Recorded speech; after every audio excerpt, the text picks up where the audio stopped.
오늘 성경이 정의하는 죄와 구원에 관하여 두 번째 시간을 이어가도록 하겠습니다.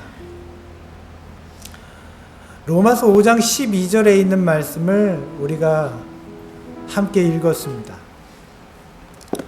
이러므로 한 사람으로 말미암아 죄가 세상에 들어오고 죄로 말미암아 사망이 왔나니 이와 같이 모든 사람이 죄를 지었으므로 사망이 모든 사람에게 이르렀느니라. 로마서 5장 12절의 말씀입니다.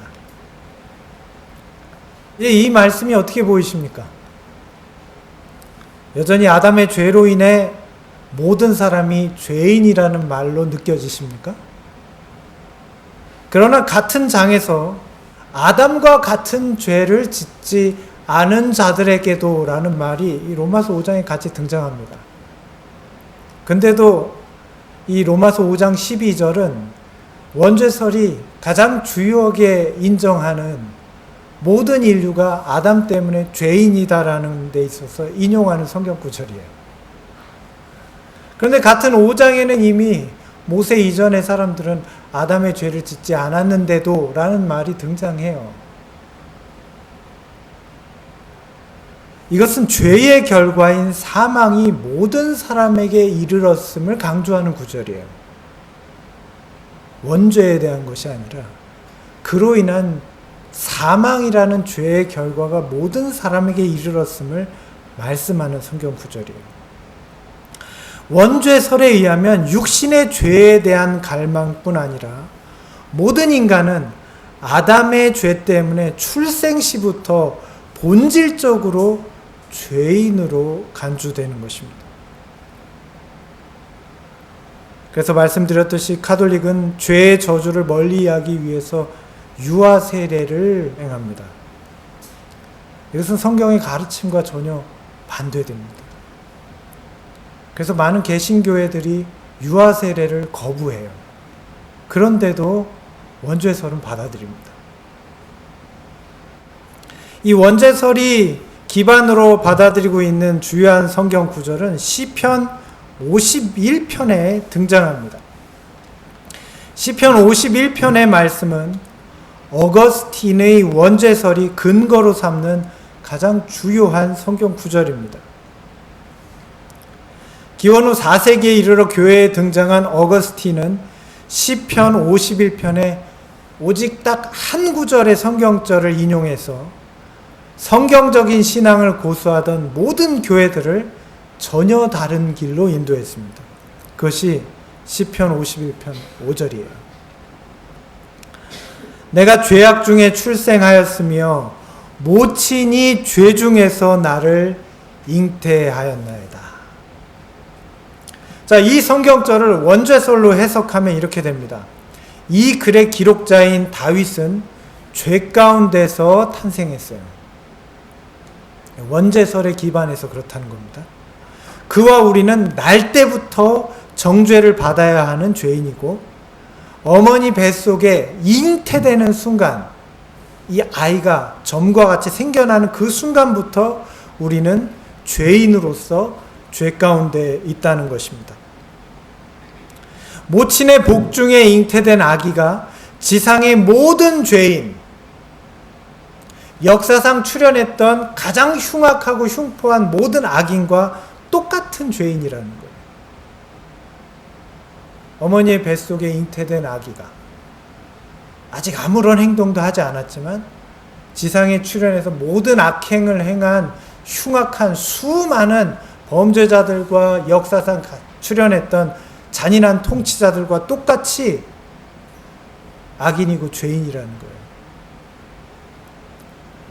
자, 그러면 정말 시편 51편은 우리에게 어머니의 복 중에 잉태될 때부터 우리는 이런 죄인으로 태어났다는 것을 말씀하고 있는 것일까요? 시편 51편이? 우리는 이 5절의 말씀 한 절뿐 아니라 이 51편 전체에 있는 말씀을 살펴보면서 과연 이것이 무슨 뜻인지를 이해하고자 하는 것입니다.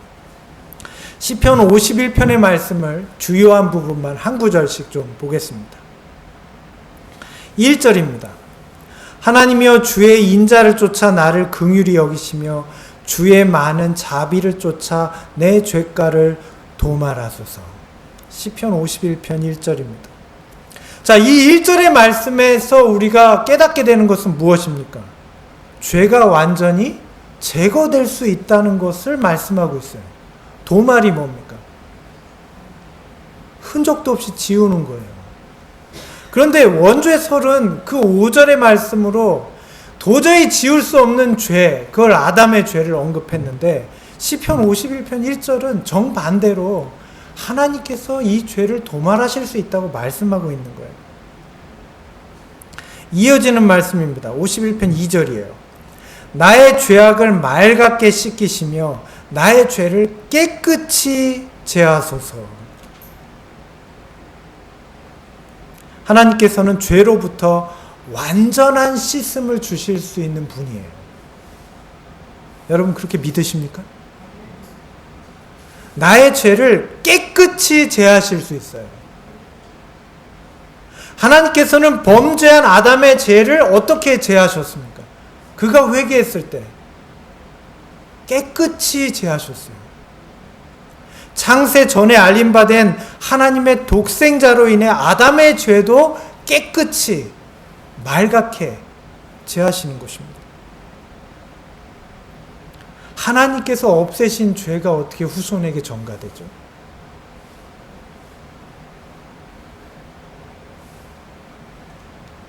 원죄설은 성경의 올바른 가르침이 아닙니다. 자, 7절에 의하면 인간은 죄로부터 정결케 될 수 있는데 어떻게 정결케 될 수 있는지를 이렇게 묘사하고 있어요. 우슬초로 나를 정결케 하소서. 내가 정하리이다. 나를 씻기소서. 내가 눈보다 희리이다. 하나님께서 그분의 놀라운 구속의 은혜로 그들을 정결하게 씻기실 때, 그들의 죄악을 씻기실 때 어떻게 변한다고요? 눈보다 희리이다. 여러분 제가 좀 여쭤보겠습니다. 우리가 얼마만큼 정결해질 수 있을까요? 자, 우리가 깨끗해진다면 얼마만큼 정결해질 수 있어요?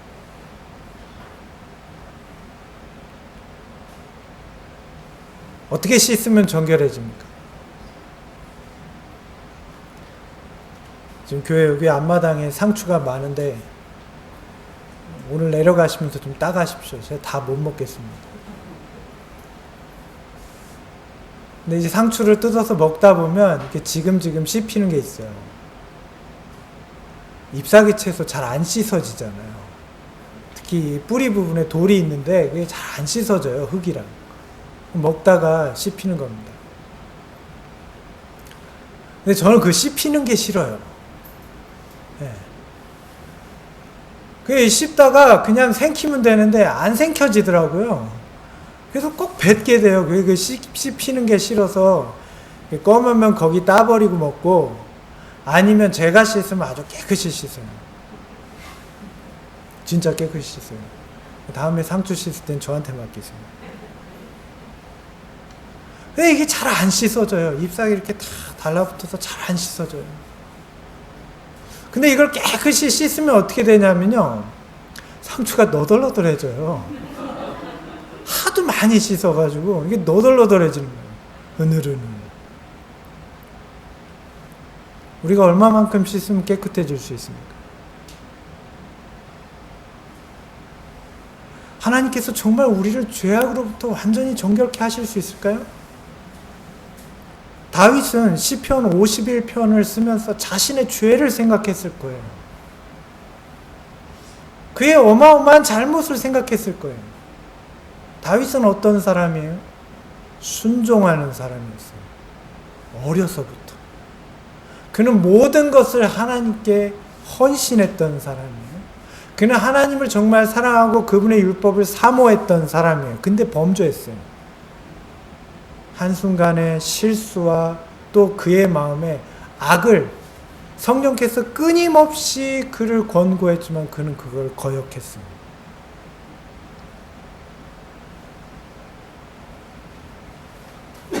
그 어떻게 회개했습니까? 시편의 다른 편을 보면 눈물로 베개를 적시고 먹지도 않고 마시지도 않고 씻지도 않았어요.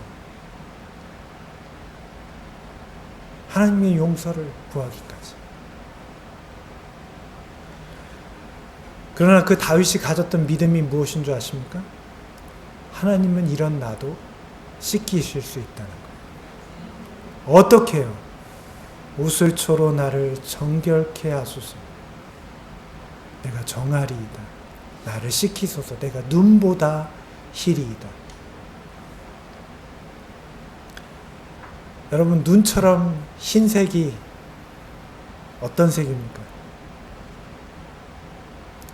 여러분, 양쪽에 지금 도배가 새로 되어 있는데 깨끗합니까?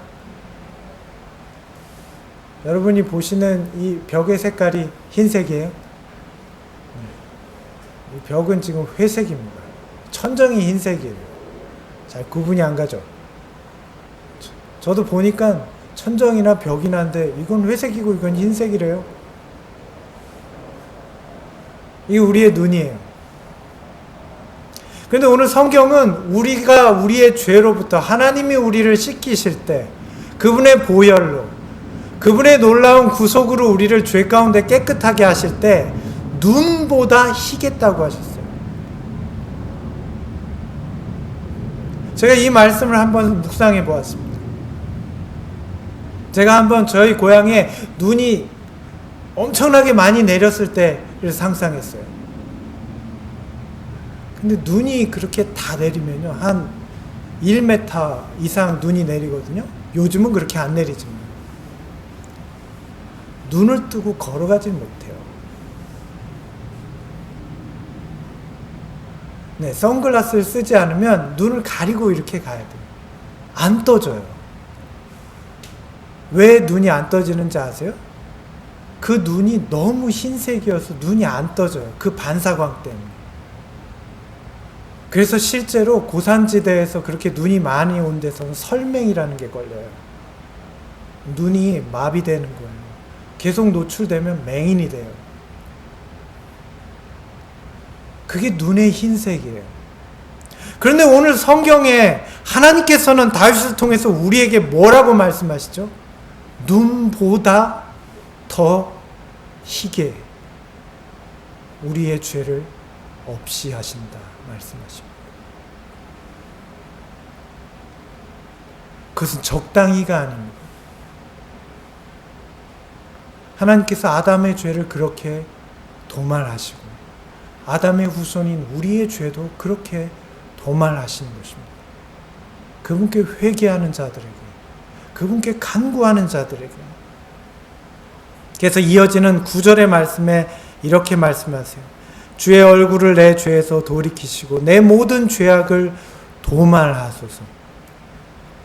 이러한 죄악으로부터 완전히 정결케 되는 것이 죄악의 도말입니다. 죄로부터 완전히 정결케 되는 것을 죄악의 도말이라고 해요. 하나님께서는 이 모든 것을 도말하시는 분이에요. 우리의 어떤 죄를 도말하십니까? 어떤 것들은 도말하시고 어떤 것들은 도말하지 않으세요? 하나님께서 아직 용서하지 않으신 아담의 죄가 어떤 것이 있습니까? 하나님께서 아직 깨끗하게 안 하신 아담의 죄가 무엇이 있어요? 없어요. 왜냐하면 말씀하셨어요. 그의 죄를 도말하셨다고. 우리는 아담의 죄 때문에 죄인이 아닙니다. 오늘 우리가 주님께 간구하는 건 무엇이에요? 우리의 죄도 그렇게 도말하시기를 간구하는 거예요. 우리의 반복되는 죄가 나타나지 않기를 간구하고 우리의 회개한 죄가 주님 앞에서 이렇게 도말되길 구하는 것이에요. 그런데 하나님의 도말은 여기에서 끝나지 않아요. 하나님의 도말은 여기에서 끝나지 않아요. 시편 51편 10절입니다. 하나님이여 내 속에 정한 마음을 창조하시고 내 안에 정직한 영을 새롭게 하소서. 이것이 하나님의 도말의 결국이에요. 하나님께서는 우리의 죄악을 깨끗이 비우시는 것으로 그분의 도말을 끝내시는 게 아니에요. 하나님의 도말은 우리의 비워진 죄로 인해 무너진 우리의 모든 마음의 것들을 깨끗이 눈보다 더 이게 정케 하실 뿐만 아니라 그 가운데 정직한 영, 주님의 새 영, 새 마음을 채우시는 것이 주님의 도말이에요. 원죄로는 틀렸습니까? 틀렸어요. 우리는 아담의 죄 때문에 죄인이 아니에요. 우리에겐 이런 하나님의 놀라운 은혜가 있어요. 시편 51편은 결코 원죄론의 근거 성경절이 될 수가 없어요. 죄악에서 정결케 된 사람의 마음에 하나님께서 완전하신 정결한 새롭게 창조된 마음을 넣어주시겠다고 만들어주시겠다고 말씀하시는 것입니다. 아직도 시편 1편의 말씀이 우리가 죄인으로 태어나서 죄를 반복할 수밖에 없고 결코 의를 행할 수 없는 존재라고 말씀하시는 것처럼 느껴지십니까? 그렇지 않아요. 시편 51편의 기자였던 다윗은 그의 부모가 가졌던 죄를 말하는 게 아닙니다. 이것은 다윗이 자신의 전생애를 돌아볼 때 자신의 실패가 얼마나 형편없고 절망적인 상태에 있었는지를 시적으로 표현한 거예요. 이 말씀으로 부모의 죄로부터 태어나 우리도 죄인이라는 뜻이 아닌 것입니다.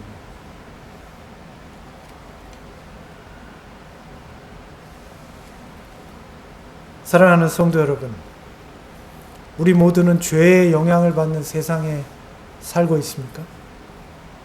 어떤 분들은 아마 지금까지 알고 있던, 생각하고 있던 이해가 좀 달라지는, 뒤집어지는 시간이 됐을지도 모르겠어요.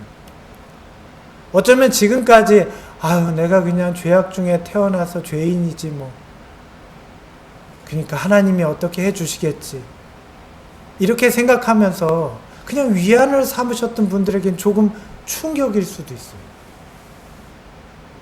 우리는 모두 죄의 영향을 받는 세상 가운데 살고 있습니까? 맞아요. 우리는 원치 않는 사고로 인해서, 교통사고로 인해서, 또는 다른 어떤 재난으로 인해서 언제든지 목숨을 잃을 수 있는 세상에 살고 있어요. 얼마 전에도 뉴스에서 그런 슬픈 소식을 보셨잖아요. 또한 우리는 언제든 전염병과 질병으로 인해서 목숨을 잃을 수 있는 세상에 살고 있어요. 맞습니까? 그래요. 하나님을 섬긴다고 하는 우리도 그런 일을 당할 수도 있습니까? 물론 하나님께 보호를 간구하지만 어떤 면에서 당할 수도 있어요. 우리는 언제나 세상의 두려운 범죄와 재난에 노출되어 있습니다. 그런데 여러분, 그렇다고 해서 우리가 죄인인 것은 아니에요.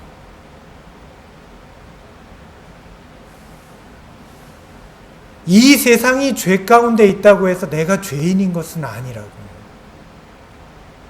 이 세상이 죄악 가운데 있다고 해서 내가 죄를 반복하는 것이 당연한 것은 아니라고요. 아담의 범죄가 나의 죄가 되는 것이 아닙니다. 우리가 범죄할 때만 우리가 죄인이 되는 것입니다. 우리가 죄를 범함으로 우리가 죄인이 되는 것입니다.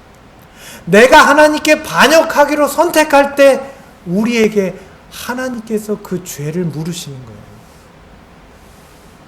우리가 죄악 가운데 있을지라도, 이런 범죄가 난무하는 세상에 살지라도 우리는 예수 그리스도처럼 이러한 세상에서 승리할 수 있습니다.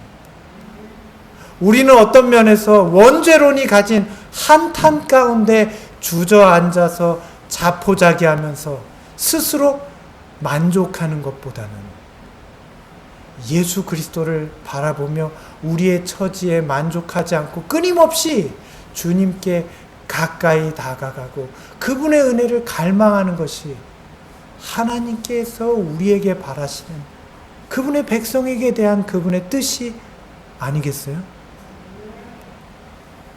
다윗은 이 위험한 세상에 탄생하였고 비극적인 죄를 지었고 그의 마음은 산산이 부서졌습니다. 그러나 그는 하나님께 진정한 회개를 하였고 그분의 완전한 용서를 믿었어요. 오늘 우리에게 필요한 것입니다. 우리 하나님은 얼마나 자비로우시고 우리에게 얼마나 인내하시는 분입니까? 여러분 그 사실을 아십니까? 하나님은 인내하셨어요. 우리 하나님은 얼마나 자비로우시고 우리에게 인내하십니까? 예수님께서는 우리를 이런 죄로부터 구원하시는 하나님의 어린 양이 되셨습니다. 로마서 3장 9절은 이렇게 말합니다. 그러면 어떠하뇨? 우리는 나으뇨? 결코 아니라. 유대인이나 헬라인이나 다 죄 아래 있고 우리는 이미 선언하였느니라. 로마서 1장과 2장의 내용을 살펴보시면 사도 바울은 이방인들도 하나님이 계신 것을 알고 도덕적인 책임이 그들에게 있다는 것을 알고 있다고 말합니다. 자, 하나님을 모르는 백성도 그 마음에 뭐가 있어요? 양심이 있어요. 하나님의 존재에 대해서 희미하게 알고 있고 도덕적인 책임이 있다는 걸 인류는 알고 있어요. 자, 그런데 그럼에도 그들은 성령의 감동을 어떻게 해요? 무시하고 그 지식을 멸시합니다. 그들은 의도적으로 어둠을 선택하고 자신들을 진리를 대적하는 편에 둡니다. 성령의 감화를 어떻게 거절하는 것입니다. 그들의 이해가 점점 더 어두워져요. 하나님께서는 그러한 그들을 정욕 가운데 살아가도록 내버려 두십니다. 그것이 로마서 1, 2장에 나온 내용이에요. 그 결과 그들은 어떻게 됐습니까? 피조물을 하나님보다 더 섬기고 경배하게 됩니다. 어떻게 죄인이 되는 거예요? 이렇게 죄인이 되는 거예요. 단번에 죄인이 되지 않아요. 이렇게 죄인이 되는 거예요. 양심 가운데 나타난 하나님의 부르심을 거절하고 세상의 도덕적인 표준도 멸시하고 성령의 가르치심과 그분의 인도하심을 거역하면서 자기의 생각과 자신의 생각을 고집하며 피조물을 하나님보다 더 섬기고 경배하는 것, 그렇게 죄인이 돼가는 거예요. 오늘날의 사람은 어떻습니까? 이것과 다릅니까? 오늘날의 사람도 이렇게 죄인이 되어가요. 우리는 어떻습니까? 오늘 우리에겐 그와 같은 죄가 없습니까? 우리는 피조물을 하나님보다 더 섬기고 있지 않아요? 내가 가진 재산이나 내가 가진 물건이나 나의 지위나 어떤 것을 하나님보다 더 높게 두지 않습니까? 세상의 도덕보다 더 낮은 표준을 가지고 있지 않아요? 우리는 그렇게 죄인이 되어갑니다. 하나님께서는 그 가운데 우리에게 회개하라고 하세요. 이러한 죄로부터 돌이켜야 되는 것입니다. 이것이 죄 아래에 있다는 뜻이에요. 의심하고 먹는 자는 정죄되었나니 이는 믿음으로 쫓아 아니한 연고라. 믿음으로 쫓아 아니하는 모든 것은 죄니라. 로마서 14장 23절의 말씀입니다. 무엇이 죄예요? 믿음대로 살지 않는 것이 죄예요. 사람은 옳은 믿음을 쫓아 살아야 될 책임이 있어요. 하나님께서는 우리에게 먹든지 마시든지 옳은 믿음을 쫓아 살도록 하셨어요. 되는 대로 사는 게 아니고 생각대로 사는 게 아니라 믿는 대로 사는 것이 우리의 책임이에요. 믿음대로 살아야 합니다. 또한 각 사람은 다른 형제의 믿음을 약하게 하는 행동을 하면 안 돼요. 믿음대로 살아야 하고 믿음대로 살 수 있도록 도와야 해요. 그게 우리의 책임이에요. 우리가 무슨 행동을 하든지 하나님께 신실하지 못하다면 자신의 양심에 거리낀 선택이라면 그것은 모두 죄가 됩니다. 무엇이 죄입니까? 우리가 믿음대로 살지 않고 자신의 양심에 거리낀 선택을 하면 죄예요. 그러므로 우리의 모든 행동은 믿음의 선택이거나 죄의 선택입니다. 둘 중에 하나예요. 우리의 모든 선택은 믿음의 선택이거나 죄의 선택이에요. 우리는 이것을 기억하여 예수의 믿음으로 행동해야 합니다. 우리의 모든 행동들에는 그 선택의 동기, 배후가 있어요. 그것이 드러난 것이든 마음에만 품은 것이든 간에 그 선택의 동기가 그 배후를 가리켜요. 그게 죄예요. 우리는 생각하기를 의도적으로 드러난 것만 죄라고 생각하잖아요. 그런데 여러분 생각해 보세요. 제가 만약에 그런 행동을 하지 않았지만 마음속으로 매일 잘못된 죄에 대한 것을 두고 상상하면 그건 죄입니까? 아닙니까? 아무도 몰라요. 그러나 하나님은 그것을 죄로 여기세요. 믿음으로 행동해야 합니다. 죄의 선택을 하면 안 됩니다. 믿음의 선택을 해야 돼요. 그래서 우리의 모든 죄는 우리의 의도적인 선택을 통해서 이루어져요. 그것이 작든 크든 마음에 있는 것이든 드러난 것이든 우리의 의도적인 선택이에요. 자, 여러분 생각해 보십시오. 잘못된 생각이 막 머리에 듭니다. 여기 학생들 혹은 여기 남성분들 음란한 생각이 머리에 듭니다. 죄입니까? 죄가 아닙니까? 이건 죄가 아니에요. 왜요? 생각은 들 수 있어요. 자, 그런데 어떨 때 죄가 됩니까? 버리지 않으면 죄예요. 버려야 돼요. 우리 여성분들 미워하는 마음이 생겨요. 시어머니, 남편, 자녀 혹은 남 미워하는 마음이 생겼어요. 생긴 건 죄가 아니에요. 생길 수 있어요. 우리는 연약한 사람이에요. 근데 그것을 버리지 않으면 죄예요. 수많은 잘못들, 수많은 악행들이 우리를 통해 지나갈 수 있습니다. 우리는 그것을 회개해야 되고, 우리는 그 일이 있기 전에 마음속에서 그것을 버려야 돼요. 그 의도들을 버려야 돼요.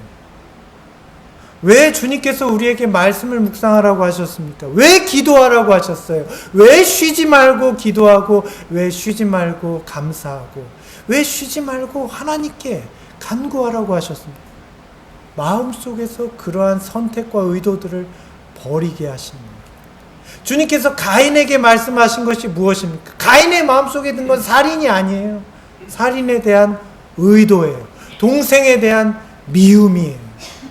하나님께서 뭐라고 말씀하셨습니까? 버려라. 하나님께서는 가인이 그런 생각한 것을 정죄하지 않으셨어요.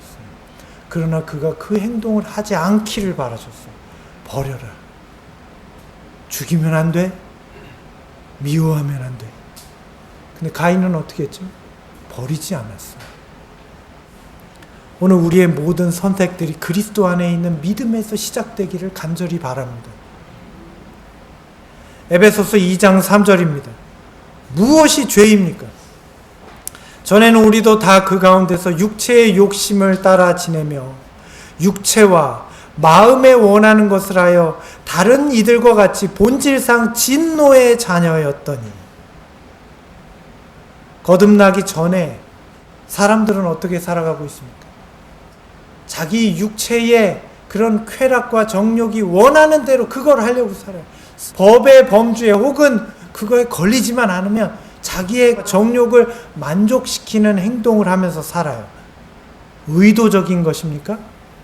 의도적인 거예요. 그들이 육체의 욕심을 따라 사는 것입니다. 즐기는 것입니다. 우리도 전에는 다 그렇게 살았어요. 그러나 하나님의 은혜와 자비로 회개하면 어떻게 해요? 이것으로부터 벗어나야 되는 거예요. 원죄론에 따르면 우리는 계속 죄를 지을 수밖에 없어요. 그러니까 계속 회개해야 되는 거예요. 계속 고해성사해야 되는 거예요. 계속 반복하는 거예요. 하나님은 분주하게 우리를 용서하시기에 바빠요. 그런데 성경은 그렇게 말하지 않아요. 우리는 본질상 진노의 자녀였어요. 언제요? 거듭나기 전에. 그런데 주님께서는 말씀하셨어요. 사람이 거듭나지 아니하면 하나님의 나라를 볼 수 없느니라. 거듭나면 어떻게 돼요? 본질상 진노의 자녀였지만 우리는 거듭나면 하나님의 은혜와 자비로 그것으로부터 벗어나는 거예요. 그런 의도적인 생각을 버리는 거예요. 마음속에서 내버리는 거예요. 그런 생각이 드는 것을 막을 수는 없지만 드는 생각을 버릴 수는 있어요. 에베소서 5장 6절에도 이와 비슷한 구절이 있습니다. 특별히 여기에는 불순종의 아들들이라는 표현이 나옵니다. 누구든지 헛된 말로 너희를 속이지 못하게 하라. 이를 인하여 하나님의 진노가 불순종의 아들들에게 임하노니. 누가 죄인이에요? 잘못된 생각이 드는 사람이 죄인이에요? 아니에요. 불순종의 자녀가 죄인이에요. 그 생각을 버리지 않는 거예요. 가인과 같이 그 생각을 버리지 않고 행동으로 옮기는 게 죄예요. 그들은 불순종을 선택한 것입니다. 먼저 불순종의 선택이 있고 그 다음에 그 결과로 하나님의 진노가 임하는 것입니다. 이런 일을 행하는 자마다 하나님의 나라를 유업으로 받을 수 없습니다. 야고보서 1장에 있는 말씀입니다. 사람이 시험을 받을 때마다 내가 하나님께 시험을 받는다 하지 말지니 하나님은 악에게 시험을 받지도 아니하시고 친히 아무도 시험하지 아니하시느니라. 오직 각 사람이 시험을 받는 것은 자기 욕심에 끌려 미혹됨이니 욕심이 잉태한 즉 죄를 낳고 죄가 장성한 즉 사망을 낳느니라. 야고보서 1장 13절로 15절의 말씀이에요. 하나님 안에는 악이 없으세요. 전혀. 그래서 그분께서는 악에게 시험을 받지 않으세요. 또한 이 성경절은 친히 아무도 그렇게 시험하지 않는다라고 말씀하세요. 하나님께서 악으로 사람을 시험하지는 않으세요. 그러면 유혹은 어떻게 오는 것입니까? 여기 잘 설명이 되어 있죠? 유혹이 어떻게 와요? 한 사람이 금지된 것에 애정을 둘 때 발생합니다. 자기 물건이 아닌데 애정을 두면 그것이 유혹이 돼요. 자기 아내가 아닌데 애정을 두면 그게 유혹이 돼요. 자기 남편이 아닌데 애정을 두면 그게 유혹이 돼요. 잘못된 곳을 향해서 자신의 욕망이 나타나면 스스로 자신을 시험하는 거예요. 우린 모두 이렇게 범죄하죠. 잘못된 것을 갈망함으로 우리는 시험에 들게 됩니다. 마귀는 이것을 통해서 우리를 시험해요. 잘못된 것에 우리의 애정을 두게 해요. 잘못된 쾌락에 집중하게 만들어요. 그리고 그것으로 우리를 유혹합니다. 그럼 그것은 전적으로 다 마귀의 책임입니까? 사단이 잘못한 거예요? 공범이 있어요. 누구예요? 자신이에요. 마귀가 우리를 유혹했지만 우리는 거기에 동조해서 같이 하는 거예요. 재밌다. 그것을 즐기고 그것을 가지고 장난을 치면 우리는 어떻게 됩니까? 먼저 잘못된 것을 갈망하는 욕심이 있습니다. 욕심을 품어서 그것이 강해지면 마음이 그것을 완전히 받아들입니다. 그래서 마음은 악을 선택하게 되고 죄를 짓게 됩니다. 이 죄가 거듭되고 발전되면 그의 품성은 고정되고 사망, 멸망에 이르게 됩니다. 잘못된 욕망이 죄는 아니에요. 잘못된 욕망을 품었다고 해서 그게 죄는 아니에요. 그 잘못된 욕심에 자신을 연결시키고 끊임없이 그 욕심을 마음에 품으면 처음에는 그것이 죄가 아니지만 죄가 됩니다. 마치 시멘트 몰타르랑 비슷해요. 처음에는 어때요? 물렁해요. 죄는 아니에요. 그냥 물렁해요. 근데 가만두면 어떻게 되죠? 결코 부서지지 않아요. 완전히 굳어버리는 거예요. 죄는 자신을 결정짓는 것입니다. 선지자는 우리에게 이렇게 말했습니다.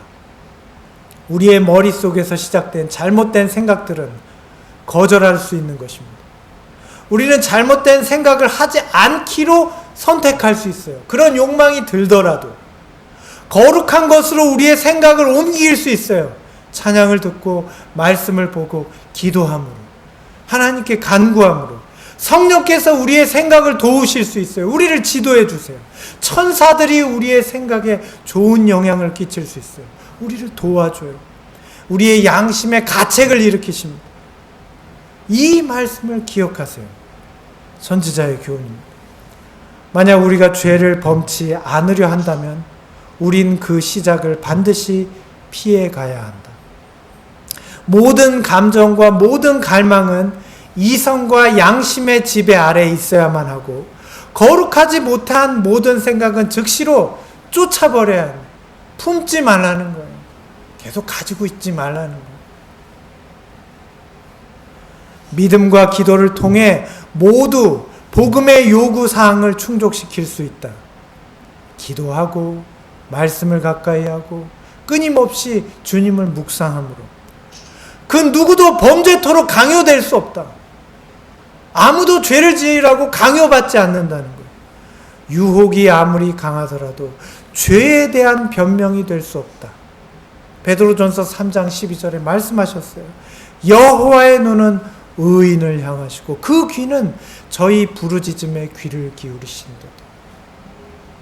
우리가 이렇게 부르짖는 사람이 되어야 돼요. 주님께 그분의 말씀으로, 기도로. 수많은 마음속에 떠오르는 그 원인들, 욕망들을 싸우면서 내보내면서 천연계 속에서, 하나님의 말씀 속에서, 찬양 가운데서, 때로는 육체의 고통과 씨름하면서 우리는 주님께 나아갈 수 있어요. 주님은 우리의 돕는 자가 되세요. 유혹받는 영혼이여 주님께 부르짖으라.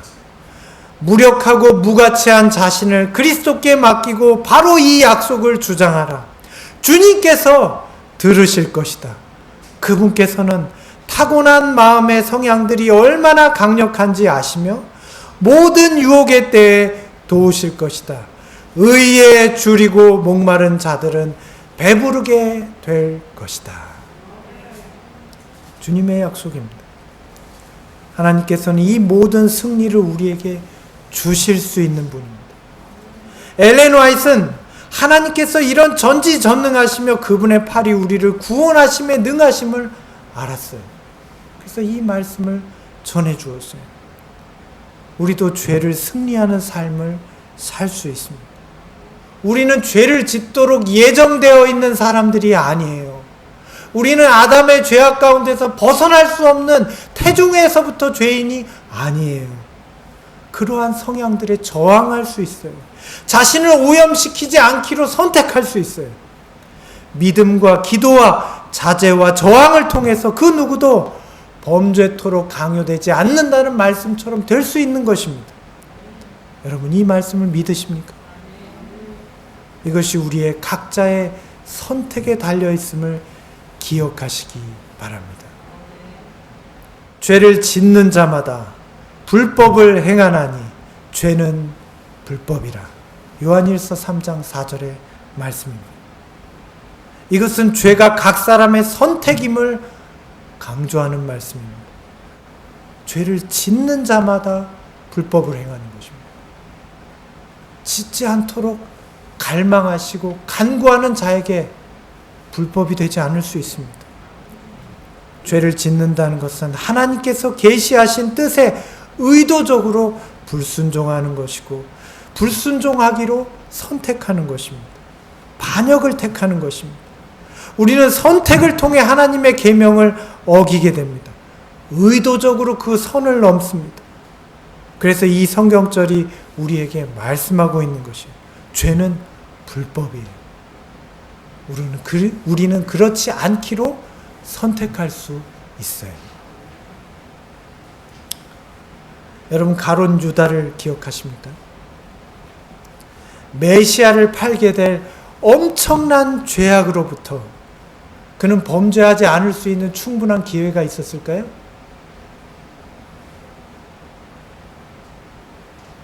그는 충분히 범죄하지 않을 수 있는 은혜를 받았을까요? 물론입니다.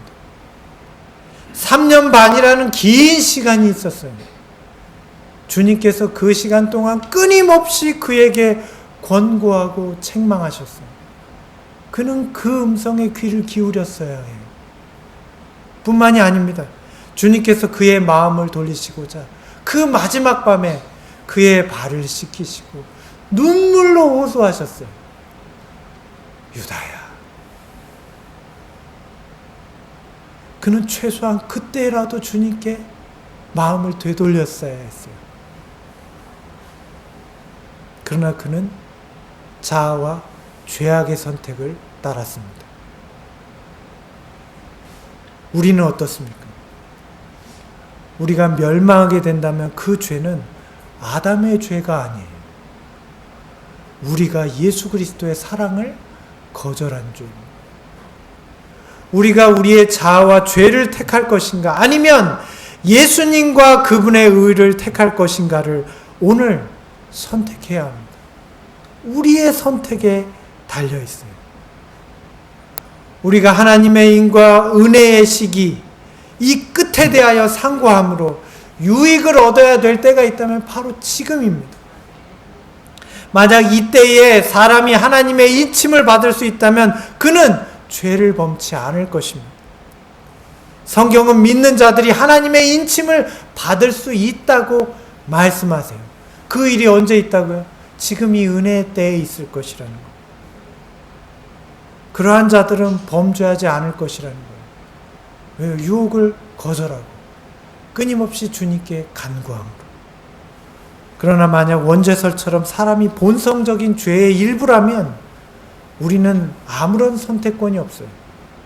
그냥 타락한 인성 때문에 결코 하나님의 인침을 받을 수 없어요. 우리는 은혜의 시간이 끝난 뒤에도 죄를 반복할 수밖에 없는 것입니다. 우리 재림 신앙의 기본 교리에 이렇게 말합니다. 우리의 첫 조상들이 하나님께 불순종했을 때 그들은 하나님께 그들이 의존해야 함을 부인하였고 하나님 아래서 가졌던 높은 위치로부터 타락했다. 그들 안에 있던 하나님의 형상은 훼손되었고 그들은 사망의 지배를 받게 되었다. 그들의 후손들은 이 타락한 본성, 그 결과로 인해 악에 기우는 성향들을 갖고 태어난다. 재림교회 기본 교리입니다. 우리는 악에 기우는 성향을 가지고 태어났어요. 그러나 이것이 우리를 죄인으로 정죄하지는 않아요. 오늘 주님께서는 충분한 그분의 은혜와 의를 통하여 우리에게 역사하시겠다고 약속하십니다. 우리의 모든 죄를 눈보다 더 희게 하시겠다고 약속하셨어요. 성령의 은혜로 우리를 인치겠다고 약속하셨어요. 죄와 싸워 승리하는 무리를 이 마지막 때에 출현하게 하시겠다고 약속하시는 것입니다. 사랑하는 성도 여러분, 승리하는 주의 백성이 되시기를 간절히 바랍니다. 우리는 우리의 죄악과 싸워서 승리하고 수많은 유혹과 그 가운데에서 하나님의 성령의 역사하심을 선택할 수 있습니다. 사랑하는 성도 여러분, 우리의 연약함 가운데서 하나님의 은혜로 승리하시는 백성 되시길 바랍니다. 결코 우리의 연약함을 핑계로 우리는 죄 가운데 태어나서 죄인으로 살 수밖에 없다고 핑계하지 않는 그런 하나님의 백성들이 되시기를 간절히 바랍니다. 그리하여 장차 주님께서 그분의 것을 찾으러 오실 때 구원을 얻는 주님의 귀한 백성들이 되시길 바라며 오늘 말씀을 마치겠습니다.